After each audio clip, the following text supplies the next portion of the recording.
Maintenant, les flashs, il y en a 4 comme à chaque semaine. Premièrement, c'est celui de Sonic Youth, New York City Ghost and Flowers. C'est officiellement leur 12e album. Je dis officiellement parce qu'ils en sortent sur leur propre étiquette.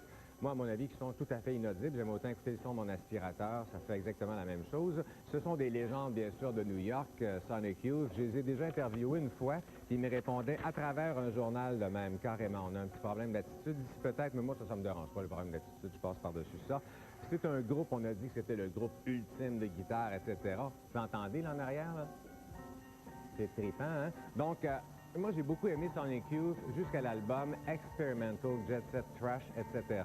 Et je comprends qu'ils se sont fait voler tout leur équipement et qu'ils ont dû redéfinir leur son, mais ça ne m'emballe vraiment pas, le nouvel album de Sonic Youth. C'est de la masturbation intellectuelle. C'est gling, gling, gling, gling, gling, gling, gling, gling, gling, gling. Puis 4 minutes plus tard, c'est encore gling, gling, gling, gling, gling. C'est supposé être bon. Hey, excuse-moi, hein? J'ai besoin de chansons un peu, là. Donc, grandes intros, des fins de tunes qui n'en finissent plus. Je pense qu'il n'y a pas juste les équipements qui se sont fait perdus, qui se sont fait voler. Je pense que les voleurs ont pris l'inspiration également. Alors, je dirais, pour les très, très, très grands fans seulement, et ils sont en spectacle au Métropolis le 13 juin. Quelque chose de pas mal meilleur maintenant, c'est The Deers et End of the Hollywood Bedtime Story. C'est leur premier album. C'est un groupe qui vient de Montréal.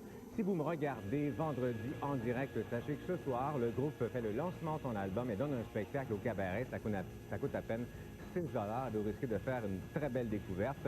C'est sur une petite étiquette de disque. Si vous restez à chapeau, il y a des chances que vous ayez des problèmes chez votre disquaire, s'il y en a un seulement, près de la traiterie de pourvoirie, à trouver l'album des Deers. Mais ça se trouve partout au Canada, c'est supposé. Et moi, j'ai découvert The Deers en regardant mes nouveautés pour La Courbe, mon émission alternative que je fais la semaine. Puis là, je dis, c'est quoi cette album-là? C'est bien flyé. This is a Broadcast. C'est comme un mélange de lounge, chanteur, crooner des années 50 avec une guitare rock qui nous arrive. C'est vraiment une excellente chanson. Je l'ai joué à mon émission de radio. Je l'ai eu d'accrocher dans la tête pendant 2 semaines à peu près. Et vous devriez, si vous voulez voir le clip au complet, vous regarderez La Courbe, qui change d'horaire, soit dit en passant, la semaine prochaine, qui arrive à 22 h. La Courbe sera les mardis, mercredis, jeudi, toujours, mais à 22 h maintenant.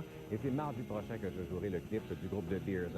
Le restant de l'album est pas mal varié et bon aussi. C'est un groupe qui a un son, je dirais, quasiment unique en Amérique du Nord, parce que leurs influences sont définitivement plus britanniques, ont plus de classe que les Américains, c'est-à-dire du monde comme Paul, David Bowie, Blur, Brian Ferry, quand il faisait de la musique intéressante. Il ne faut pas être trop pointilleux sur la réalisation. C'est un disque qui a été enregistré plutôt que réalisé, mais il y a de très, très bons arrangements, il y a de très belles trouvailles. En voici la preuve. This is a Broadcast.